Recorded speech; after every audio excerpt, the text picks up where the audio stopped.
जीवन में जब तक श्रद्धा और विश्वास का परिणय नहीं होगा तब तक हृदय से राम कथा रूपी गंगा प्रवाहित होने वाली नहीं है। कथा गंगा को प्रवाहित कराने के लिए श्रद्धा और विश्वास का मिलन कराना अति आवश्यक है। कल गोस्वामी तुलसीदास जी शरणागति घाट पर कथा प्रारंभ किए। आज की कथा कर्मकांड घाट पर तीर्थराज प्रयाग पहुंची। प्रारंभ में दिन 2 चौपाइयों का हमने और आपने गायन और स्मरण किया। ये भरद्वाज जी का परिचय है और बड़ा अद्भुत परिचय है। गोस्वामी जी कहते हैं, भरद्वाज मुनि बसहि कहाँ? प्रयागा। कहाँ रहते हैं? तीर्थराज प्रयाग में रहते हैं। जिस स्थान पर हमारा वास होगा, स्थान का प्रभाव हमारे विचार में, विचार से हमारे व्यवहार में, व्यवहार से हमारे चरित्र में और चरित्र से हमारे संसार के चित्र में उपस्थित होगा। स्थान का प्रभाव विचार में प्रभावित करता है विचार को। भैया, अरे बड़े भैया हमारे पूज्य श्री जलेश्वर पांडे जी, हमारे बड़े भैया, जय क्या कहा? जिस प्रकार के स्थान पर वास होगा वैसा चिंतन निर्माण होगा। चिंतन जैसा होगा वैसा व्यवहार होगा। याद रखिएगा, आदमी सोचता पहले है, करता बाद में है। यदि आप पंडाल में आए और आकर सामने बैठ गए तो बैठकर नहीं सोचेंगे कि यहां बैठे, क्यों बैठे। चलते चलते मन में भाव आएगा पहले चिंतन कि यहां बैठ जाना चाहिए। चिंतन होगा तब वो क्रिया का रूप लेगा। चिंतन पर प्रभाव स्थान का भी पड़ता है। तोता जानते हैं? तोता, तोता मानस के बाल कांड में चौपाई है। तोता वाली चौपाई याद है विकास?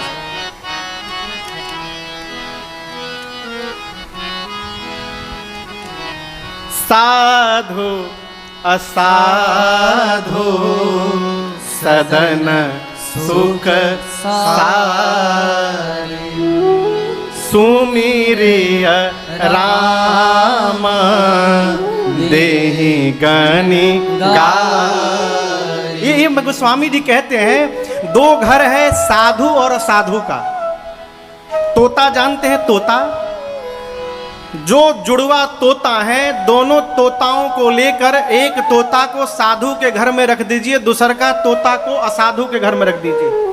असाधु माने जेकरा घरे दिन रात मार काट, मार ले, पीट ले, छीन ले, ऐसा चिंतन चलता है। दोनों तोताओं को जो एक ही साथ जन्मे हैं, साधु असाधु के घर में रख दीजिए। 2 साल बाद जाइएगा तो साधु के घर के दरवाजे पर 2 तोता होगा, वो आपको राम राम कहेगा। असाधु के घर का तोता का मारे करा के डंडा से। गोस्वामी जी तो बहुत आगे लिख दिए, हम नहीं बोल सकते हैं। साधु का राम राम कहेगा और असाधु वाला गाली देगा। सुमिरी है राम देहि गन, हैं तो दोनों तोता हो, लेकिन जिस प्रकार के स्थान पर उनका निवास है, स्थान का प्रभाव उनके व्यवहार में दिखाई पड़ गया है। भरद्वाज मुनि तीर्थराज प्रयाग में रहते हैं और प्रयाग में रहने का परिणाम देखिए। 3 ही राम पद अति अनुराग। ये प्रयाग में वास का प्रभाव है कि भरद्वाज जी के हृदय में रघुनाथ जी के श्री चरणों के प्रति अनुराग नहीं है, अति अनुराग है। और आपसे निवेदन करूं, अति के लिए कहा गया है कि अति सर्वदा वर्जित होता है। आप भी सुने होंगे, कोई बहुत उत्पात करे तो कहते का हो औत क दिल बड़ तू। तो भाई आप अति कर दिए। अब अति सर्वदा सर्वत्र वर्जित है, लेकिन जब भगवत प्रेम की बारी आ जाए तो वहां अति आभूषण बन जाता है, वहां अति वर्जित नहीं होता है। यहां परिचय 3 ही राम पद अति अनुराग। अति अनुराग है, तपस्वी है, मन और इंद्रियां बस में है, परमार्थ पथ के पथिक हैं, यानी परमार्थी हैं। और परम परमार्थ में आपसे निवेदन करूं। लक्ष्मण जी ने निषाद राजगुह से बताया कि जीवन का परम परमार्थ क्या है। लक्ष्मण जी कहते हैं निषाद राजगुह से, सखा परम परमार्थ हो, सखा परम परमार्थ हो, मन क्रम बचन राम पदने हो, मन क्रम वचन राम पदने हो, मन क्रम वचन राम पदने हो। लक्ष्मण जी कहते हैं कि मनुष्य के जीवन का परम परमार्थ क्या है? मन से, वचन से और व्यवहार से राम जी के श्री चरणों में प्रेम हो जाए, यही जीवन का परम परमार्थ है? अति अनुराग है, इसलिए परमारथ पथ परम सुजाना बताया गया। और देखिए वाणी से प्रेम है कि नहीं, इसका पता बोलने से चलता है। अब तो मेरे साथ नहीं होता भैया जी। जब हम कथा प्रारंभ किए थे और जब अपने गांव की तरफ हम कथा गाते थे बिहार में, तो हर कथा में 4-5 लोग परीक्षा लेने चले आते थे। कई लोग तो 3-3 घंटा कथा में बैठ के डायरी में यही लिखते थे कि महाराज 3 घंटा में काका गलत बोले हैं। पूरा समय कथा में गलती निकालने में चला गया हो, जो लेने आए थे उससे खाली रह गए और कंकड़ पत्थर बटोर के घर लेके गए। ये स्वभाव जीव का, बोली सब बताती है। आपसे निवेदन करूं, किसी महापुरुष ने कहा महाराज मनुष्य 2 वर्ष में बोलने लगता है। कितने साल में? 2 साल में। लेकिन क्या बोलना है, कब कब बोलना है और कितना बोलना है, ये सीखने में जीवन समाप्त हो जाता है। कई लोग नहीं सीख पाते। भरद्वाज जी की बोली का दर्शन करिए। तीर्थराज प्रयाग में है, माघ मेला लगा, याज्ञवल्क्य ऋषि आए, प्रणाम करके निवेदन करके विनय करके भरद्वाज जी ने रोका, आश्रम ले गए, पूजन किया। अब भरद्वाज जी ने श्री याज्ञवल्क्य जी से प्रश्न किया। क्या किया? राम कवन प्रभु पूछऊं तो ही कहिया बुझाई कृपा निधि मोहि। यहाँ बड़ी सूक्ष्म बात आपसे निवेदन करूं। लोग प्रश्न करते समय भी इस बात का ध्यान रखते हैं कि सामने वाला मुझे अज्ञानी न समझ ले। ऐसे घुमा के प्रश्न करते हैं कि वो समझे कि हम हो ज्ञानी हैं, हमको भी आवत है। लेकिन यहाँ याज्ञवल्क्य जी से भरद्वाज जी कहते हैं प्रभु राम जी कौन है, मुझे सुनाइए। लेकिन कैसे सुनाइए? ऐसे सुनाइएगा कि हमको बुझा जाए। बुझा जाए, बुझा जाए यानी समझ में आ जाए। भरद्वाज जी कहना चाहते हैं मुनिवर आप तो परम ज्ञानी हैं, आप सागर को गागर में भरने की क्षमता रखते हैं, लेकिन मैं उतना ज्ञानी नहीं हूँ। यदि आप गूढ़ भाषा में समझा गए तो मेरे समझ में कुछ आने वाला नहीं है, मैं अज्ञानी हूँ। इस भाषा में समझाइएगा कि मुझे समझने में कोई परेशानी न हो। कहिया बुझाए कृपा निधि मोहि। एक राम जी को मैं भी जानता हूँ, महाराज श्री चक्रवर्ती दशरथ जी के पुत्र राम, जिनकी कीर्ति त्रैलोक्य में फैली। उनकी पत्नी सीता जी का हरण हुआ, रघुनाथ जी को क्रोध आया, युद्ध में जाकर रावण को समाप्त कर डाले। उन राम जी को तो मैं जानता हूं प्रभु, लेकिन मैं आगे जानना चाहता हूं, जिन राम जी को मैं जानता हूं, क्या शंकर जी भी उन्हीं राम जी का नाम जपते हैं कि शंकर जी वाले कोई दूसरे राम हैं, हम जिनको जानते हैं कोई दूसरे राम हैं? ये मेरा प्रश्न है।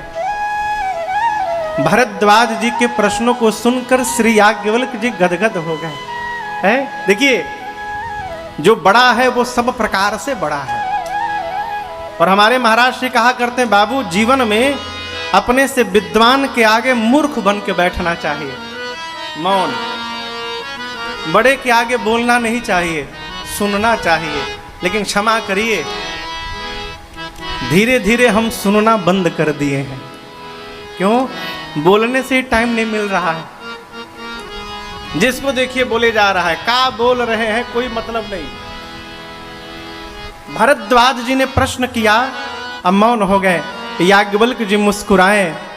भरद्वाज जी की बात को सुनकर याज्ञवल्क्य ऋषि बोले, भरद्वाज जी मैं आपकी चतुराई समझ गया, आप चतुर हैं। अब यहाँ एक निवेदन करूं, सामान्य परिवेश में किसी को चतुर कह देना लोग इसको अच्छा नहीं मानते। सामान्य परिवेश में चतुर किसको कहते हैं? जो किसी को ठग ले। बहुत चतुर आदमी है भाई, बच के रहिएगा। और याद रखिएगा, जो किसी को ठग रहा है वो चतुर नहीं, वो महामूर्ख है। क्योंकि कोई भी व्यक्ति किसी दूसरे को नहीं ठगता, जो भी ठगता है अपने आप को ठगता है। क्यों? आप किसी को ठगेंगे एक बार, दूसरी बार वो आपसे मिलने वाला नहीं है। तो आपके जीवन के संबंध से एक व्यक्ति टूट कर चला गया तो नुकसान आपका हुआ कि सामने वाला का हुआ। इसलिए आप ठगें अपने आप को। चतुर कौन? मानस के न्याय के अनुसार जो भगवान के भजन करने का समय अपने व्यस्ततम जीवन में किसी भी प्रकार निकाल ले, वो चतुर व्यक्ति है। गोस्वामी जी चतुर शिरोमणि कहते हैं, चतुर शिरोमणि तेई जग माही, जे मणि लाग सुजतन कराही। जो भगवान के नाम रूपी मणि के लिए समय निकाले वो चतुर व्यक्ति है।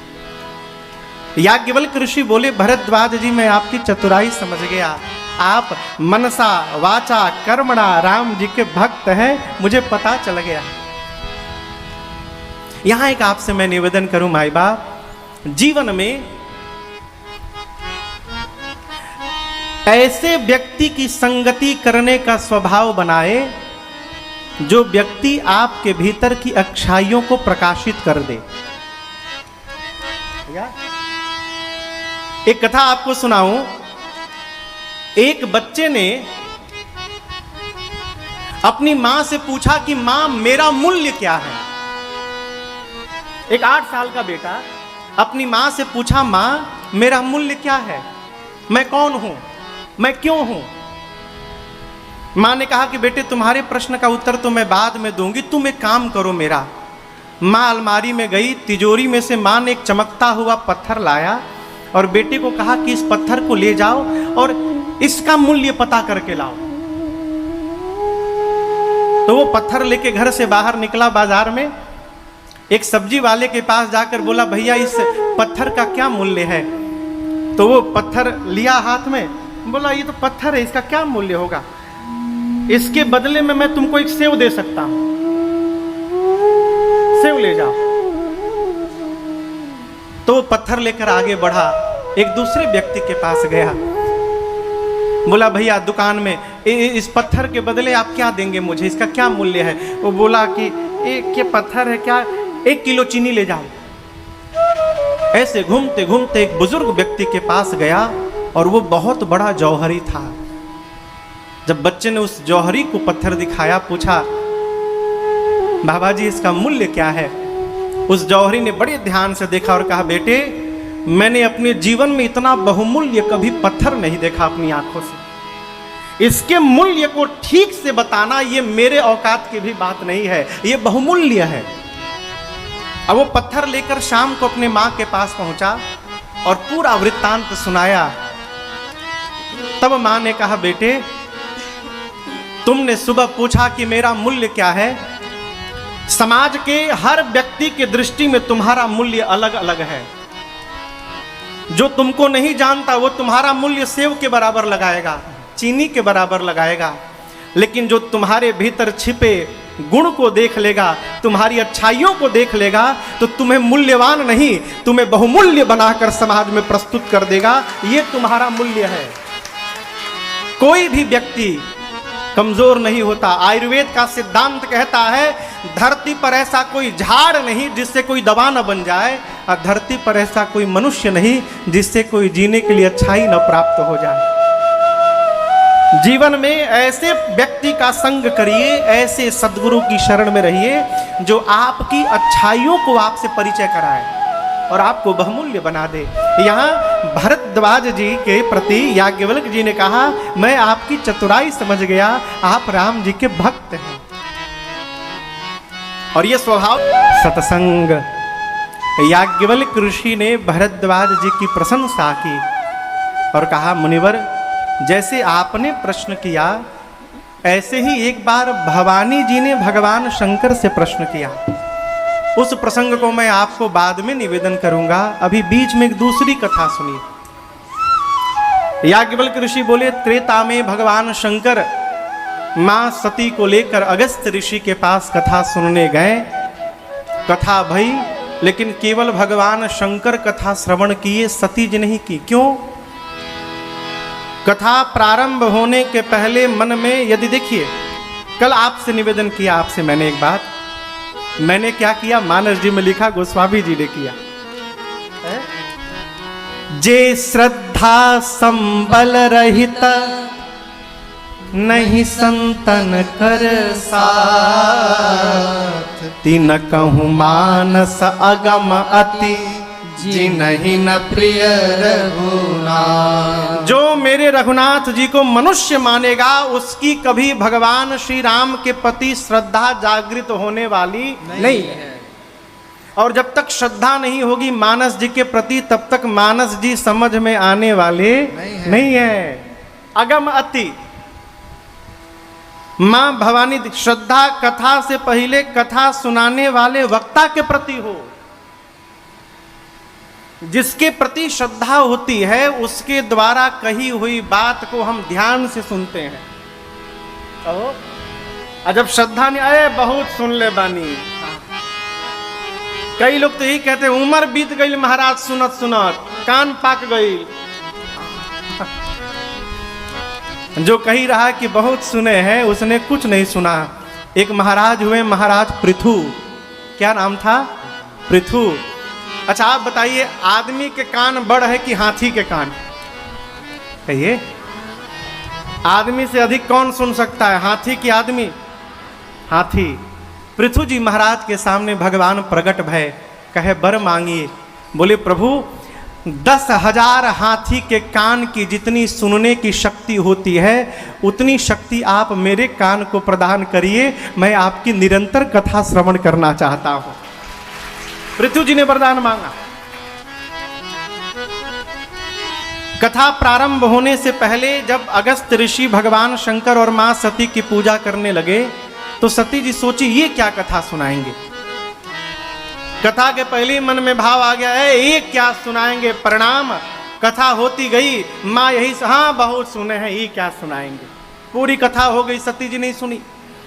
कथा के बाद राम जी की भक्ति दक्षिणा के रूप में अगस्त्य ऋषि को देकर भगवान शंकर कैलाश चले।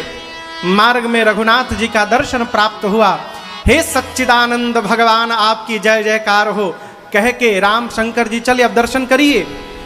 जिस समय शंकर जी को राम जी का दर्शन प्राप्त हुआ उस समय राम जी रो रहे थे। सीता जी का हरण हो गया है, मां के वियोग में प्रभु रो रहे हैं। शंकर जी ने सच्चिदानंद कहा, मां सोची भगवान है, भगवान कहीं पत्नी के लिए रोएंगे।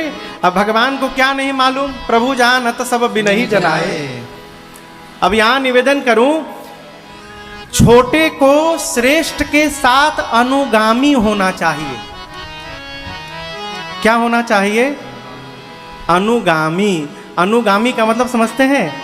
अनुगामी का अर्थ है कि जैसा श्रेष्ठ व्यवहार किए मौन होकर वैसा व्यवहार पीछे पीछे करना, यह है अनुगामी। मानस में यह शब्द केवल एक व्यक्ति के लिए प्रयोग हुआ है। किसके लिए? शत्रुघ्न भैया के लिए। अनुगामी शब्द का प्रयोग केवल एक व्यक्तित्व के लिए हुआ है और वो है हमारे शत्रुघ्न भैया। जब उनका परिचय उनको बंदन गोस्वामी जी कहते हैं तो कहते हैं रिपुसूदन पद कमल नमामि। शत्रुघ्न जी के चरणों को मैं बारंबार नमन करता हूं। कौन शत्रुघ्न जी? कमजोर नहीं है, सूर लेकिन सुशील। वीर तो हैं लेकिन सुशील हैं। देखिए, यहां से हल्का आदमी यदि बल हो जाए तो दीवार तोड़ता हुआ चलता है, पूरा गांव भर से झगड़ा ले लेगा। लेकिन हनुमान जी बलवान हैं। मैया ने जब हनुमान जी को आशीर्वाद दिया तो क्या कहा? क्या कहा? इसके पहले आशीष दीन्ही राम प्रिय जान हो तात बल शील निधान। सीता जी ने कहा हनुमान जी बलवान होइए, लेकिन बलवान के साथ कहा शीलवान होइए। यदि बलवान शीलवान नहीं हुआ तो सबको पटकता जाएगा। शील का अर्थ है जीवन में बल का वही प्रयोग करना चाहिए जहां उसकी अति आवश्यकता हो जाए। आपसे निवेदन करूं, हनुमान जी का आयुध क्या है? कहिए। आयुध समझ में आवता? आयुध यानी हथियार। हनुमान जी का शस्त्र क्या है? गदा। लेकिन आपको आश्चर्य होगा, पूरे लंका के युद्ध में हनुमान जी ने एक बार भी अपना गदा नहीं उठाया। आप मानस पढ़िएगा, हनुमान जी का आयुध है। अब यहां दर्शन करिए, अपने से श्रेष्ठ के आगे अपने हथियार का प्रदर्शन नहीं करना चाहिए, ये शीलता है। राम जी है ना हो, और जब भगवान का प्रताप साथ में है तो प्रताप से बड़ा कौन हथियार है? पूरी लंका के युद्ध में एक बार भी श्री हनुमान जी ने गदा नहीं उठाया। फिर आप कहेंगे कैसे मारा महाराज? पूंछ में लपेट लपेट के पटका। आगे से हाथ से पटकते थे, पेड़ उठार के झाड़ू लगा लगा के मारते थे, पीछे से पूंछ में लपेट लपेट के घुमा घुमा के पटकते थे। हनुमान जी कभी आयुध का प्रभाव प्रयोग नहीं किए, ये शीलता है। मां ने कहा बलवान हो जाओ लेकिन शीलवान हो जाओ। बल को शील नहीं होता सामान्यतः है। यहां पर मां जिस भगवान के बारे में वेद पुराण आगम यानी शास्त्र नेति नेति कहते हैं, वही राम जी जो सर्वव्यापक हैं, ब्रह्मांड के नायक हैं, मायापति हैं, वही रघुनाथ जी अपने भक्तों का हित करने के लिए मनुष्य का रूप धारण करके सती जी लीला कर रहे हैं। राम जी अवतरे अपने भगत हित निज तंत्र नित रघुकुल मणि। ये राम जी मेरे इष्ट हैं। इन्हीं राम जी की कथा अगस्त ऋषि ने सुनाई। प्रणाम करिए।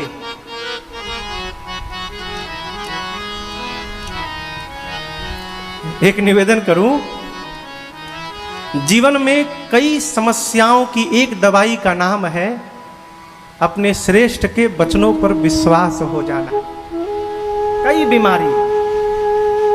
बहुत पहले मेरे पूज्य महाराज श्री ने हमसे कहा, राजन, जो मनुष्य अपने श्रेष्ठ की बात मान ले वो अपने जीवन का 12 वर्ष कम से कम बचाता है। कितना साल? 12 साल। क्योंकि श्रेष्ठ जब कोई बात कहता है तो यात्रा के अनुभव के बाद कहता है। अब हमको तो अनुभव है नहीं, हम कहेंगे नहीं नहीं आप ठीक नहीं बोल रहे हैं, तो श्रेष्ठ छोड़ देगा। फिर हम यात्रा करेंगे, गलत दिशा में जाएंगे, गलत दिशा में जाने के बाद पता चलेगा नहीं नहीं वो तो ठीक कह रहे थे, हम ही गलत दिशा में आ गए। जाने में समय लगा 6 साल, वापसी में लगेगा 6 साल, 12 साल गया। कहाँ है? जहाँ से प्रारंभ किए थे वहीं पहुँच गए हैं। इसलिए यदि श्रेष्ठ, देखिए श्रेष्ठ केवल कहने के लिए नहीं होते हैं, श्रेष्ठ मानने के लिए होते हैं। शंकर जी ने कहा देवी प्रणाम करिए, सती मैया ने प्रणाम नहीं किया। और याद रखिएगा, समझने वाला 1-2 बार में समझ जाता है। घर में जब किसी को समझाया जाए 1-2 बार में समझने वाला समझ जाएगा। यदि 2 बार में 3 बार में कोई नहीं समझ रहा है, इसका केवल एक अर्थ है, अब ये बिना भुगते समझने वाले नहीं है। तो वहां विवेकी पुरुष को क्या करना चाहिए? भजन बढ़ा देना चाहिए। क्यों? हमारे भजन के प्रभाव से हो सकता है इनके ऊपर जो विपत्ति आने वाली है उस विपत्ति में थोड़ी कमी आ जाए। ये भजन का प्रभाव है। शंकर जी समझाते गए, माई नहीं मानी तो शंकर जी बोले परीक्षा ले लो। मई आ गई परीक्षा लेने के लिए। बाबा सोचने लगे, मेरे समझाने के बाद भी बात समझ में नहीं आ रही है, लगता है विधाता सती से विमुख हो गए हैं, अब इनका भला होने वाला नहीं है। ऐसा सोचकर भगवान शंकर अस कही लगे जपन हरि नाम। बाबा भजन में प्रवेश कर गए। घर में कुछ भी अटपटा प्रारंभ दिखाई दे रहा हो, भजन बढ़ाइए। भजन यानी ढोलक मजीरा लेकर नहीं, भगवत नाम का स्मरण करना भजन है। किसी का सहयोग करना भजन है, सेवा करना भजन है। ये भजन के अनेक रूप हैं। भगवान शंकर रघुनाथ जी के नाम का स्मरण करने लगे। आप सब जानते हैं सती मैया सीता जी का रूप बनाकर राम जी के सामने गई। राम जी से क्या देखिए, राम जी के साथ रहने वाले लक्ष्मण जी जीवाचार्य हैं, जीव के आचार्य हैं। लक्ष्मण जी को जीवाचार्य कहा गया। राम जी से पहले लक्ष्मण जी पहचान गए कि सती जी हैं, सीता जी नहीं है। तो राम जी से क्या छिपने वाला हो। राम जी बोले, माँ प्रणाम करके बोले, माँ अकेले अकेले बाबा कहाँ है? मैंने सीता को अकेले छोड़ दिया, कोई हरण करके ले गया, आप भी अकेले घूम रही हैं। सती मैया देखिए तो पहचान गए।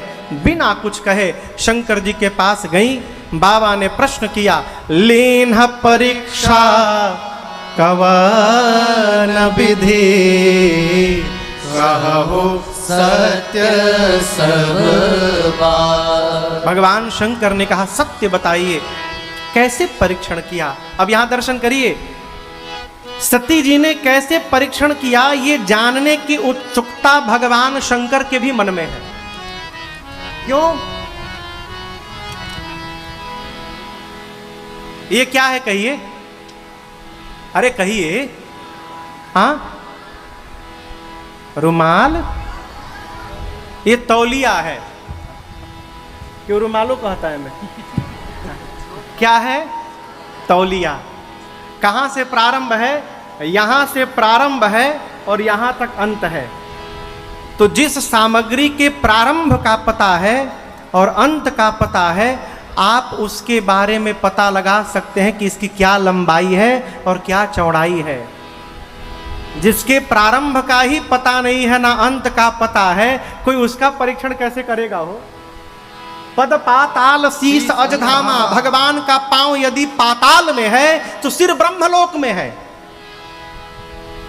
जिन भगवान के ना प्रारंभ का पता है ना अंत का पता है, शंकर जी परेशान हैं कि जिनके बारे में वेद को भी नहीं पता है, उन भगवान का परीक्षण सती वास्तव में करेंगी कैसे और किया कैसे। इसलिए शंकर जी ने कहा, सत्य सत्य बताइए, कैसे परीक्षण किया।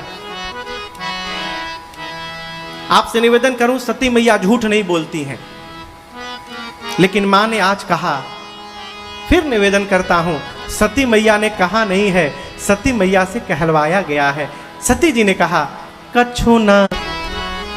इतना कुछ हुआ, भगवान शंकर ने मां सती का अपराध नहीं माना। किसका सब किसने किया? शंकर जी राम जी की माया को प्रणाम करते हैं और मन में कहते हैं, मेरी सती मुझसे झूठ न कहती, भगवान श्री राम की माया ने सती से झूठ कहलवाया। प्रेरी सती ही जेहि झूठ कहावा। राम जी ने माया को प्रणाम किया। मन में सोचे कि सती जी के साथ अब गृहस्थ धर्म का निर्वाह नहीं कर सकता हूं। अस्तु, उसी क्षण भगवान शंकर ने सती मैया का त्याग कर दिया, जीवन पर्यंत के लिए त्याग कर दिया।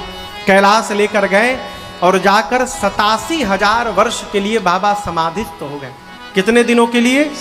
87,000 वर्ष बाद भगवान शंकर समाधि से बाहर आए, राम नाम का स्मरण किए। सती मैया ने जाकर वंदन किया है बाबा को। शंकर जी ने माँ सती को सामने बिठाया है और बिठा के लगे कथा सुनाने। लगे कहन हरि कथा रसाला।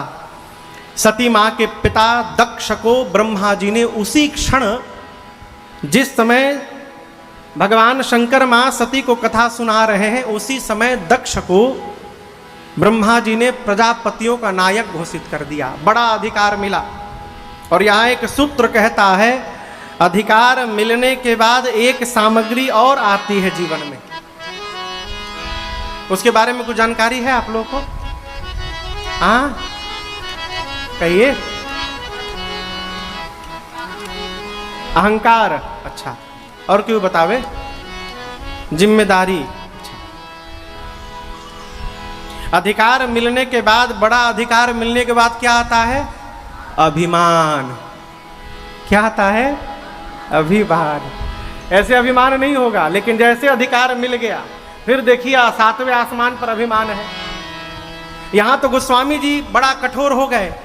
मानस की एकमात्र चौपाई है जिसके आगे और पीछे नहीं लगा हुआ है, एकमात्र चौपाई। कहते हैं, नहीं को अस जनमा जगमा प्रभुता पाए जाहि मद नाहि। भगवान शंकर के सामने मां सती बैठी हैं। उनके पिताजी को ब्रह्मा जी ने प्रजापतियों का नायक बनाया। गोस्वामी तुलसीदास जी जिससे रूठते हैं उसको छोड़ते भी नहीं है। यहाँ दक्ष पर इतने कठोर हो गए गोस्वामी जी, कहते हैं संसार में ऐसा कोई जन्म नहीं लिया जिसको प्रभुत्व प्राप्त होने के बाद अभिमान न हो। लेकिन आपसे निवेदन करूं, कुछ लोग ऐसे भी हैं जिनको मिल जाने के बाद भी अभिमान नहीं होता है। 2-3 जगह गोस्वामी जी ऐसे जहां फंसे, एक यहां फंसे, एक दूसरा प्रसंग है कामदेव के प्रसंग में। कामदेव जब चले हैं शंकर भगवान का ध्यान तोड़ने, आज प्रसंग आएगा तो वहां दोहा है। कामदेव चले तो अपने प्रभाव का विस्तार किए। गोस्वामी जी लिखे दोहे का ऊपर का लाइन लिखे, धरी न काहू धीर सब कर मन मन सिज हरे। गोस्वामी जी लिखे कि संसार में कोई भी ऐसा नहीं था जिसके मन ने धैर्य धारण किया। सबके मन ने धैर्य का त्याग कर दिया। क्यों? कामदेव ने अपने प्रभाव से सबके मन का हरण कर लिया, सबके मन में काम भर गया। अब ये लिखने के बाद गोस्वामी जी कलम रख दिए। गोस्वामी जी की एक रचना है कि गोस्वामी जी लिखकर मिटाते नहीं है, गलत हो गया ना, ना मिटाओ फिर सही करो ना, जो लिख गया लिख गया। एक लाइन लिखे कि धरी न काहू धीर सब कर मन मन सिज हरे। गोस्वामी जी बोले ये तो गलत लिख गया, ऐसा थोड़ी होगा, कोई ना कोई तो बचा ही होगा। महात्मा लोग कुछ तो बचे होंगे, मैंने तो सब कर लिख दिया, अब क्या करूं? कलम रख दिए, कहे सुबह चिंतन करूंगा। सवेरे उठे तो देखे उसके आगे वाली पंक्ति कोई लिख के चला गया था। किसने लिखा था? श्री हनुमान जी महाराज जाकर लिख गए थे। गोस्वामी जी लिखे, धरी न काहू धीर सबकर मन मन सिज हरे। हनुमान जी रख लिखे, जे राखे रघुबीर ते उबरे ते ही काल महु। उसमें भी जिस पर रघुनाथ जी की कृपा हो गई उसका काम कुछ नहीं बिगाड़ पाए, ये हनुमान जी लिख कर गए।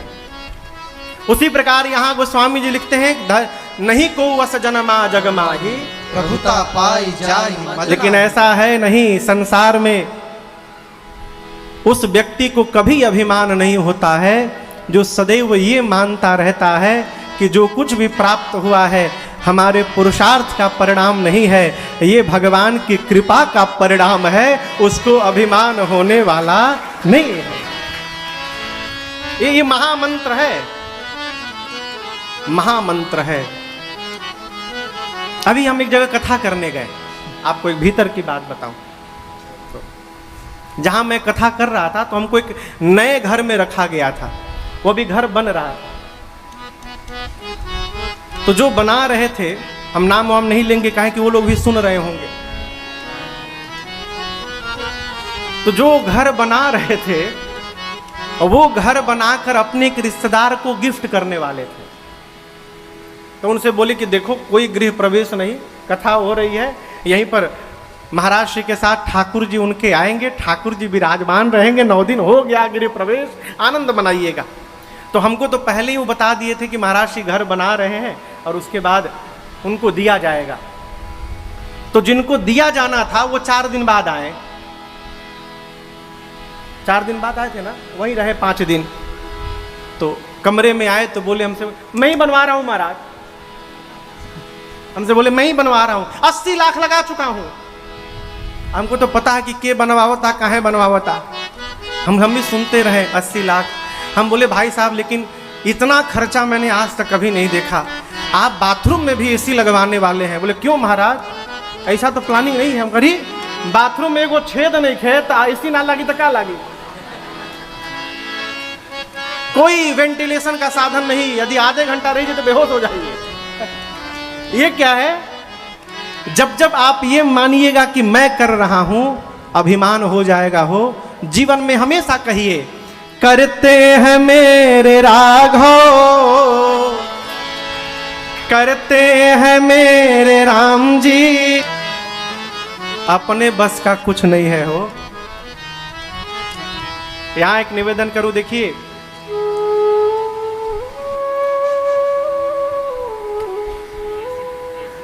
थोड़ी कड़वी बात है, बोले है?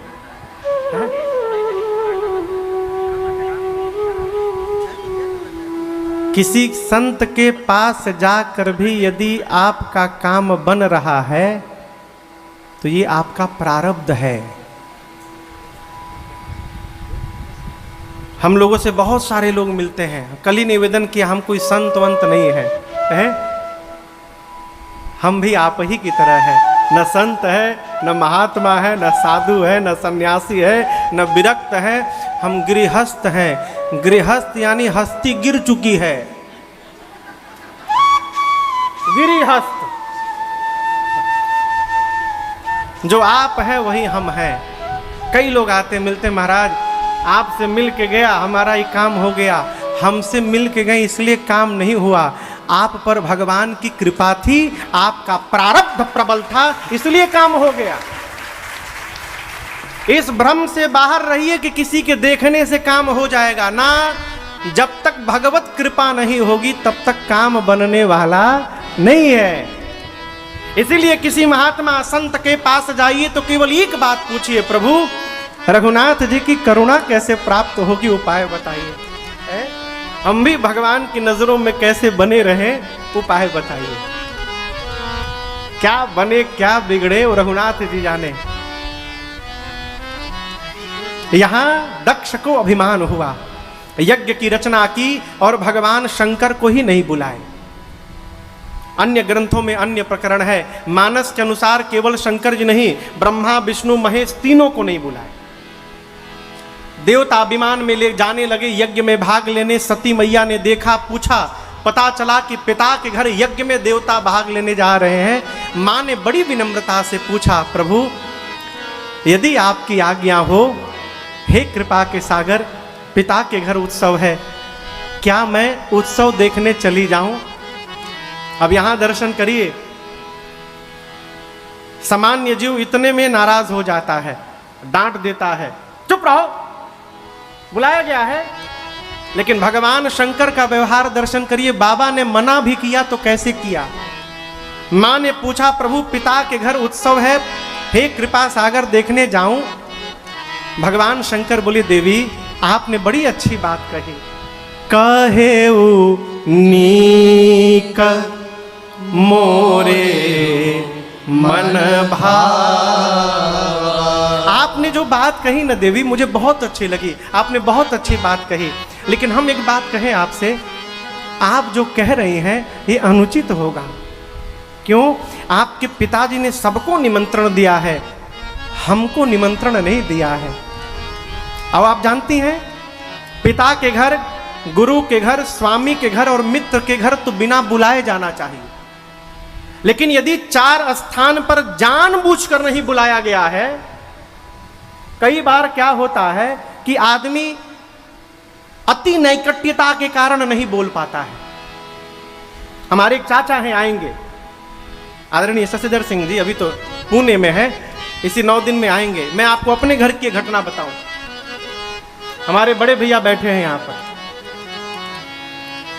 ना, उधर आपके बगल में, हाँ, वो भी भैया है, उनसे बड़े भैया है। बहुते भैया हैं, हमारे बड़े भैया हैं, और भैया के बड़े सुपुत्र हमारे बड़े भतीजे का जन्म दिवस था, 5वां जन्म दिवस था। तो हमारे घर में 5वें साल जन्मदिन मनाया जाता है। तो जन्म दिवस था तो तैयारी थी, घर में उत्सव था, पूजन था। तो चाचा के साथ मिलकर हम पूरी तैयारी करते रहे, इनको बुलाना है, उनको बुलाना है, ऐसे करना है, वैसे करना है। अरे बाबूजी सोचे कि हम सबको बोले हैं तो चाचा को भी बोले होंगे। हम सोचे जब चाचा के साथ हम तैयारी में लगे तो इनको क्या बोलना है, ये तो रहेंगे ही रहेंगे। जन्मदिन आया हो, पूजन हुआ, शाम के 7:30 बज गए। जब चाचा नहीं आए तो पिताजी ने उनको फोन किया, बोले आप आए नहीं। वो बोले हमको बुलाया किसने। अब यहां एक निवेदन करूंगा, यहां एक निवेदन करूंगा। पिता के घर, मित्र के घर, सदगुरु के घर और स्वामी के घर, 4 स्थान पर से यदि इस भाव से कोई बोलना भूल गया है तो वहां निमंत्रण नहीं ढूंढना चाहिए, वहां बिना बुलाए जाना चाहिए, ये कथा कहती है। भाई बात बात में कोई दिमाग से निकल गया, नहीं बुला पाया तो वहां निमंत्रण न ढूंढिए। यदि अपना बोल चुके हैं तो अपना कहने का जीवन भर निर्वाह भी करिए, वहां बिना बुलाए जाना चाहिए। शंकर जी कहते देवी यदि जानबूझकर नहीं बुलाया गया है, तहां गए कल्याण न हो। आपके पिताजी ने जानबूझकर नहीं बुलाया है। बाबा समझाते रहे मत जाइए मत जाइए, माई नहीं मानी हो, माई नहीं मानी। आप संसार को समझा सकते हैं, अब इसके आगे हम नहीं बोलेंगे। और आज भी भर हम बोलतो बानी, काल से ना बोले। मैया गई, अंत में बाबा ने अपने 2 गणों को साथ में लगाकर विदा किया। और दर्शन करिए, पिता के घर में जाकर सती मैया को पिता और पति के भावनाओं का अंतर दिखाई पड़ा। अपने पिता के घर में पति का अपमान मां सती बर्दाश्त नहीं कर पाई, दपट पड़ी। जितने मुनि यज्ञ में आए थे, देवता मां बोली सुनहु सभासद सकल मुनिंदा, सुनहु सभासद सकल मुनिंदा, कहे सुने जिन शंकर निंदा, कहे सुने जिन शंकर निंदा। सो फल तुरत लहब सब काहू, सो फल तुरत लहब आज काहू। भले भात पछताव पिता हो, भले भात पछताव पिता हो। संत शंभु श्रीपति अपवादा, संत शंभु श्रीपति अपवादा। सुनिए जहाँ तहाँ सिमर जादा, सुनिए जहाँ तहाँ सिमर जादा। काटियता सुजीव जो बसाए, श्रवण मोदिनत चलिए पराए, श्रवण मोदिनत चलिए पराए। जगदात्मा महेश पुरारे, जगदात्मा महेश पुरारे। जगत जनक सबके हितकारी, जगत जनक सबके हितकारी। पिता मंद मत निंदत तेहि, पिता मंद मत निंदत तेहि। दक्ष शुक्र संभव यह देहि, दक्ष शुक्र संभव यह देहि। तजहु तुरत देह तेहि हेतु, तजहु तुरत देह तेहि हेतु। पुरधरि चंद्र मौल वृष केतु, पुरधरि चंद्र मौल वृष केतु। अस कहि जो गया गिनी तनु जारा, अस कहि जो गया गिनी तनु जारा। भयो सकल मकहारा, भयो सकल मकहारा, भयो सकल मकहारा। डपट पड़ी। हे देवगण मुनिगण ध्यान से सुनिए, आप में से जिसने बैठकर मेरे पति भगवान शंकर की निंदा की है अथवा जिसने अपने कानों से निंदा श्रवण किया है, आप सबको दंड मिलेगा। मर्यादा कहती है जिस सभा में संत की, शंभु की और श्रीहरि की निंदा हो रही हो, यदि अपने भुजाओं में सामर्थ्य और शक्ति है तो निंदा करने वाले की जिह्वा काट दो।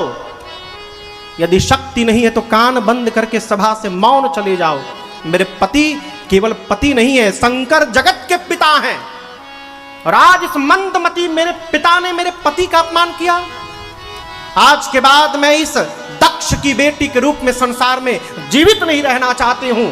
इतना कह के मां सती ने दाहिने पांव के अंगुष्ठ से शरीर में योगाग्नि को प्रज्वलित करा के और मां ने अपने आप को तत्क्षण जलाकर भस्म कर दिया। हाहाकार मच गया हो। बाबा के गण यज्ञ विध्वंस करने लगे।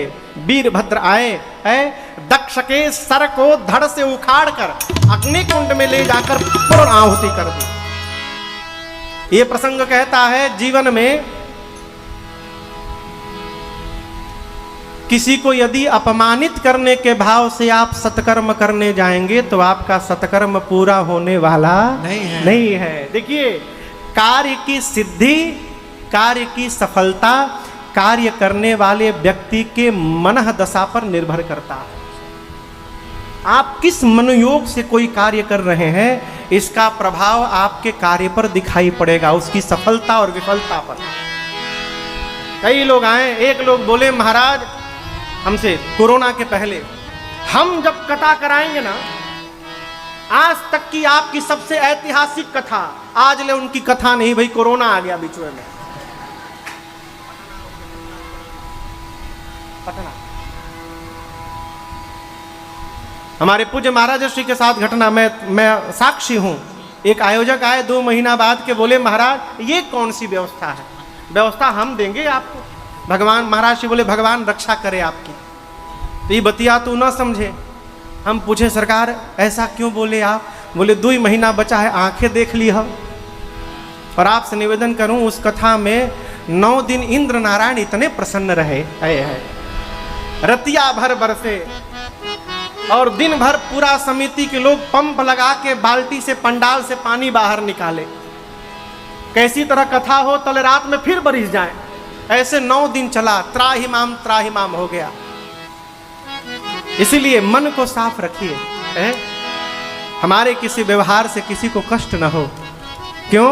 अरे सदा ना रहा है और सदा ना रहेगा। क्या महाराज? ये जमाना किसी का नहीं चाहिए में आ रहा है? तब वो कई लोग ऐसे हैं ना साहब, इतना मीठा बोल देते हैं ना कि पूरा दिमाग झंझना जाता है। एक महापुरुष कहते थे महाराज, गोली का घाव तो भर जाता है, लेकिन बोली का घाव जीवन भर नहीं भरता है, वो जीवन भर बना रहता है। इसलिए सावधान, ऐसा कोई व्यवहार न हो जाए। मां सती ने मरने से पहले राम जी से वरदान मांगा, प्रभु अगले जन्म में भी मैं बाबा के ही चरणों की दासी बनूं। राम जी ने कहा तथास्तु। और इसी वरदान के कारण सती मैया का अगला जन्म हिमांचल महाराज के घर में पार्वती मैया के रूप में भया है। आइए एक बार भाव और श्रद्धा के साथ बोलिए पार्वती मैया की जय। नारद जी महाराज हिमांचल जी के घर में आए हैं। हिमांचल जी ने पांव पखारा, पूजन किया, पार्वती जी को बुला के प्रणाम कराया और कहा कि आप मेरी बिटिया की हाथ की रेखा देखकर दोष गुण तो बताइए। नारद जी बोले आपकी बेटी का नाम उमा अंबिका भवानी होगा, समस्त सद्गुणों की खान होंगी, संसार की सभी स्त्रियां आपकी बेटी की पूजा करके पातिव्रत धर्म का पालन करेंगी, आपकी बेटी के कारण आपको यश की प्राप्ति होगी। हिमांचल जी बोले दोष नहीं खे का?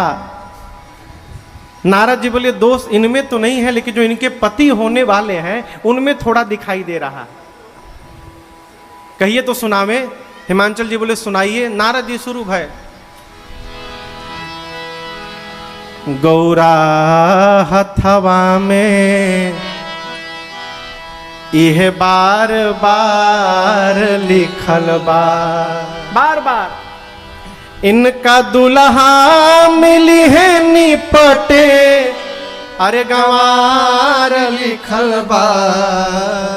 और इतने ना कहीं रहे खातिर घर ना दुआर लिखल बा, गौरा हथवा में यह बार बार लिखल बा।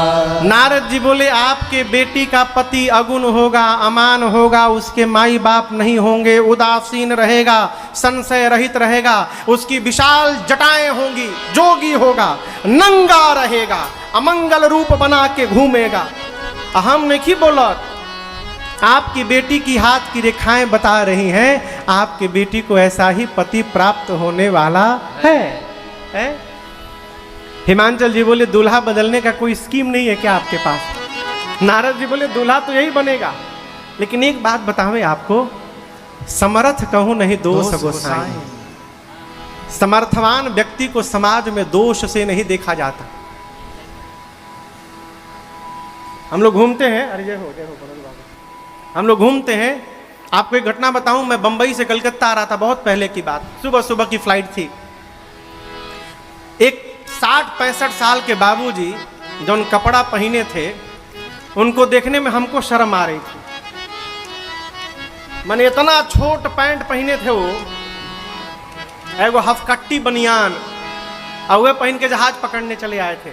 अब क्या है, बड़े आदमी हैं, फैशन के नाम पे निकल जाएगा, लेकिन कोई छोटा आदमी पहन ले तो यही समाज कहेगा देखो दरिद्र है, इसके पास ढंग का कपड़ा भी नहीं है। समर्थवान व्यक्ति में कोई दोष नहीं देखता। नारद जी बोले आपके बेटी का जो पति है वो समर्थवान नहीं है, वो महासमर्थवान है। और ये जो दोष आप देख रहे हैं भगवान शंकर के पास जाकर गुण में परिवर्तित हो जाएंगे। हिमांचल जी बोले हमारी बेटी का विवाह शंकर जी से कैसे होगा? नारद जी बोले यही उपाय बताने के लिए मुझे भेजा गया है। क्या उपाय है?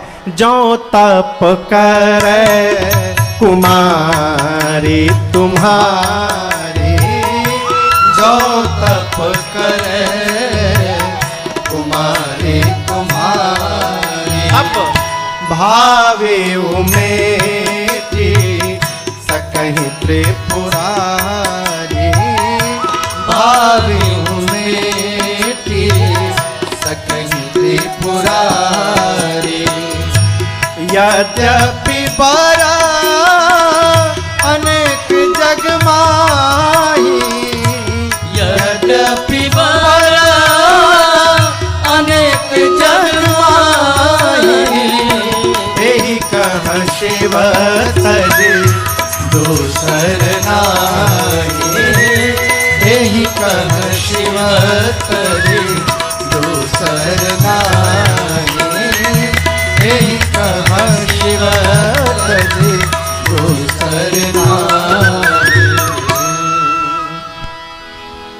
नारद जी ने कहा यदि आपकी बेटी पार्वती जी तपस्या करेंगी तो भगवान शंकर अवश्य प्राप्त होंगे। माँ पार्वती ने जाकर वन में कठोर तपस्या की है।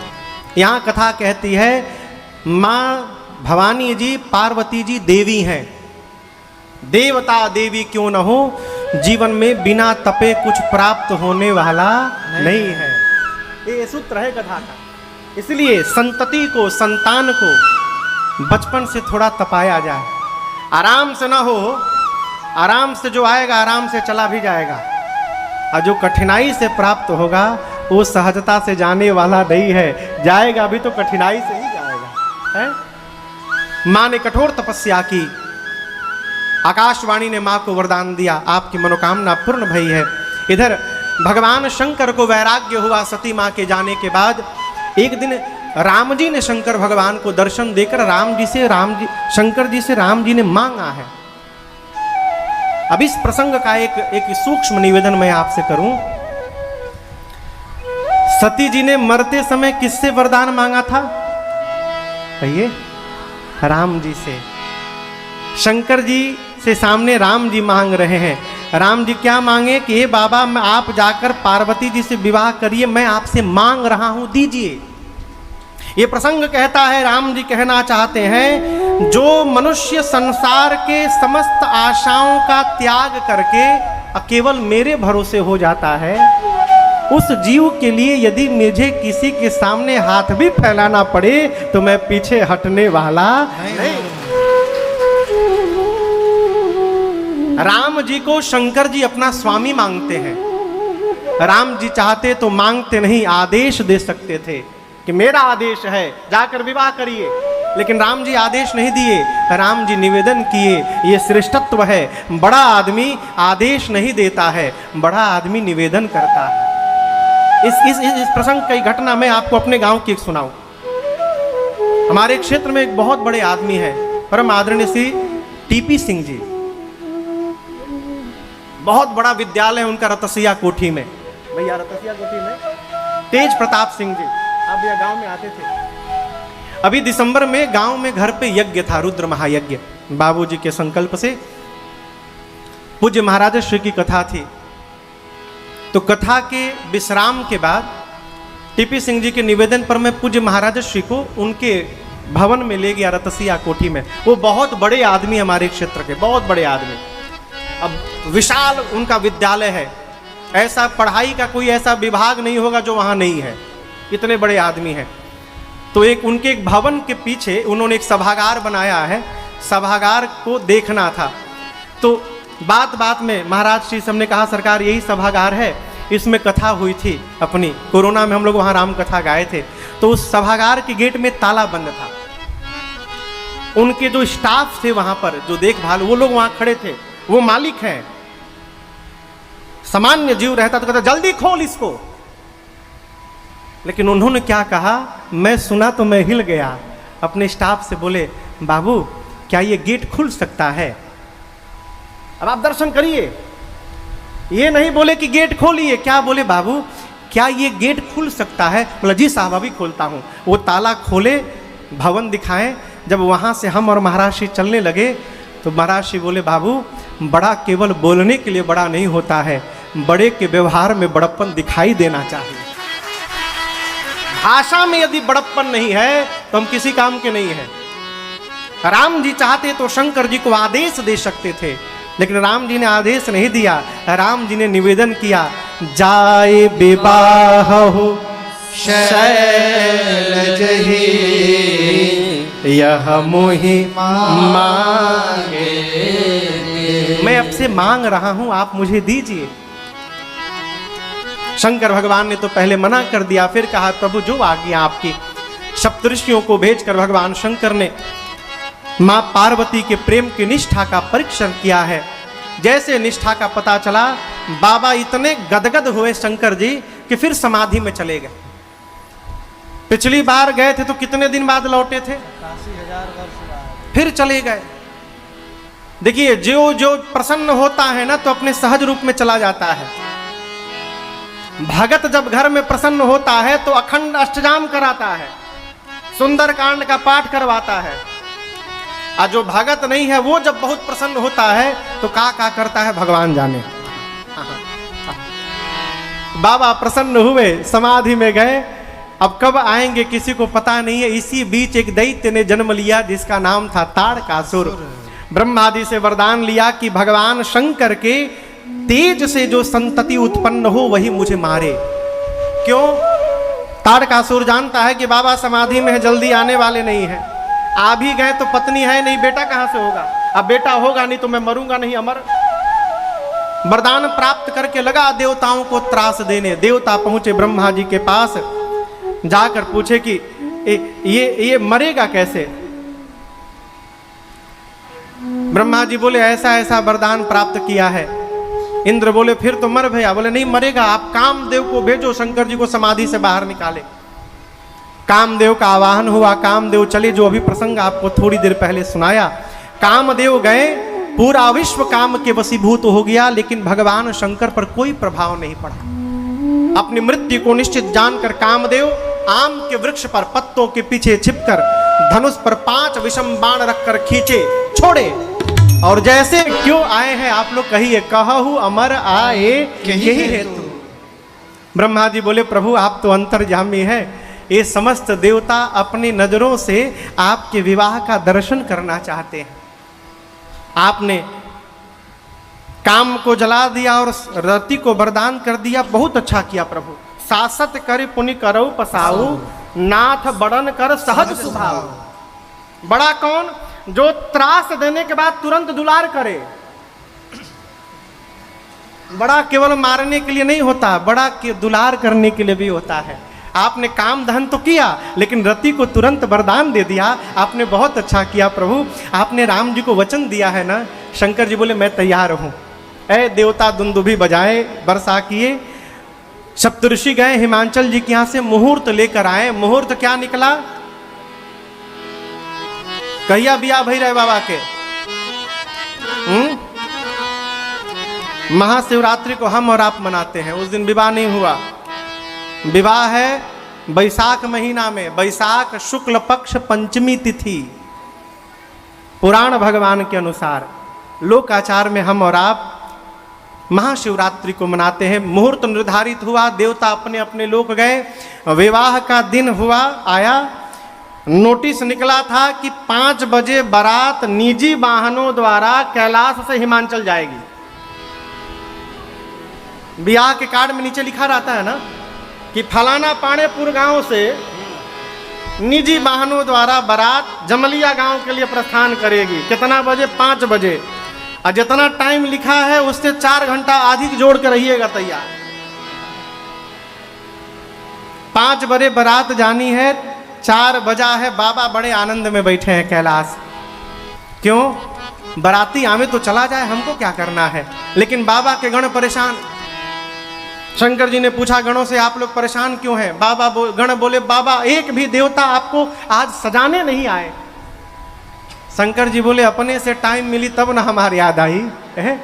याद दर्शन करिए। गोस्वामी जी कहते हैं सारे देवता लगे सवारन सकल सुर वाहन विविध विमान होहि सगुन मंगल शुभद करहि अपचरा। सभी देवता अपने अपने वाहन विमान को सजा रहे हैं। कैसे? दर्शन करिए। गरुण जी महाराज पर भगवान श्री हरि चलते हैं। कल आपको सुनाया भगवान श्री नारायण गरुण जी को नहलाएं, चांदनी लाल रंग का उड़ाएं, गले में माला पहनाएं, थोड़ा सिन टोंट छिड़के उनके ऊपर। यमराज अपने करिया भैंस को रगड़ रगड़ के चमका रहे हैं। कहें उनके बगले में इंद्र अपने ऐरावत को सजा के खड़े हैं। अब यमराज देखे कि इंद्र के वाहन गोर, हमारा वाहन करिया। वो भैंसे को चमका रहे हैं, इंद्र ऐरावत को सजा रहे हैं। कुबेर जी के पास